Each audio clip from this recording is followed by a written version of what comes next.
Hello guys, welcome back to our channel. In today's video, we are talking about the intimacy of the Amazon tribes. The Quenela are a group of multiple indigenous peoples of northeastern Brazil who speak the Quenela language.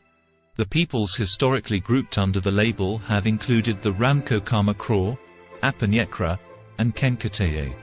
Sex practices amongst this tribe have been costly willed and at times insane, as a group of 80 men could have sex, one at a time, with a group of 2 to 8 women.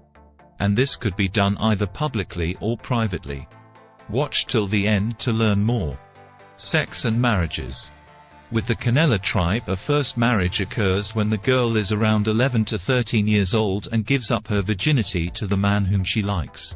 Nevertheless, she is not definitively married until she becomes pregnant and gives birth to a child. Before 1975, marriage was practically indissoluble, but nowadays, when a man leaves the house, which is frequent, it's called divorce of the children. During the seclusion, which lasts some 40 days after birth, the woman calls her other husbands to take part in the ritual together with her effective husband. As she could have practiced ceremonial sex with several dozen men during pregnancy, she identifies from 1 to 4 of these other husbands as those who contributed with a sufficient quantity of semen for the formation of the fetus. These men should observe food and sexual restrictions in such a way as to favor the growth and health of the child. If not, the life of the child is put at risk. Presently, there is no longer identification of these other husbands, but the belief persists. Consequently, in order to guarantee the health of the baby, another principal, husband, is secretly advised about the necessity of observing food and sexual restrictions, without his actual wife knowing anything about his transgressions. Raising of children. The children are raised in the house of the mother and mother's sisters and all her children. Before more intense contact with Western patterns of sociability, it was common for the woman to leave her children with her mother or one of her sisters while she would be off on a love affair. In this way, formal friends could have sexual relations. This activity was so widely practiced that it constituted a very common form of recreation. Extramarital sex was allowed to everyone, except consanguineal relatives, formal friends, and certain affines, during its serial practice, as the innumerable annual festivals required. Thus, depending on the occasion, a group of 10 to 80 men could have sex, one at a time, with a group of 2 to 8 women. Among individuals, publicly or privately, to refuse the sexual desire of a man was difficult, for such an attitude was seen as selfish and antisocial, and even mean.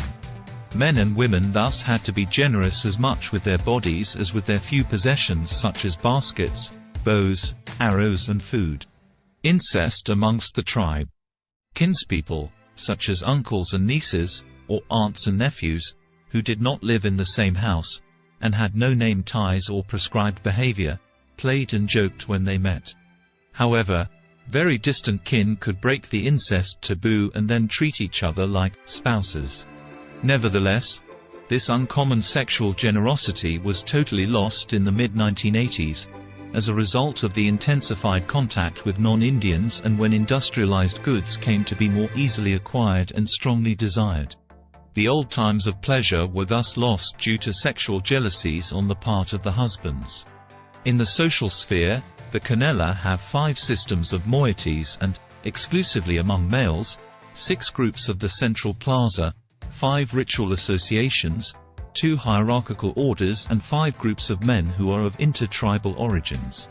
The women do not have associations, but almost all of the masculine groups have 2 girls selected as members of these male associations.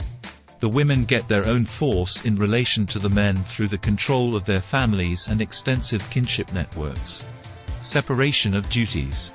Although the power between the sexes was balanced in favor of the men, the situation of the women grew in strength in the latter half of the 20th century. Today the women can also be painted on the Central Plaza like ceremonial chiefs. The power of the men is best considered when orders and initiatives come from the chiefs and the elders. Male power has its basis in the meetings on the plaza and affects all the members of the village. In compensation, the power of the women is demonstrated exclusively within the house, through the control over the distribution of food to all the inhabitants of the village. Conclusion. The Quenella have a set of ritual cycles based on the extended family, in which matri and patrilateral kindred participate, although the former predominates.